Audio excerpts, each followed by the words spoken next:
هل البشر وأنس لاحا أهلا بضيوف الرحمن، فاض المسك ومنهم فاح عبير وشذاه القرآن.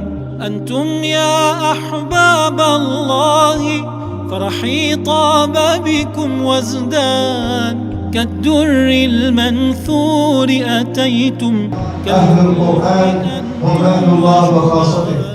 أنتم يا أحباب الله فرحي طاب بكم وازدان، كالدر المنثور أتيتم كاللؤلؤ أنتم وجمان. شكرا يا أحباب الله، شكرا يا أهل القرآن، شكرا يا أهل القرآن.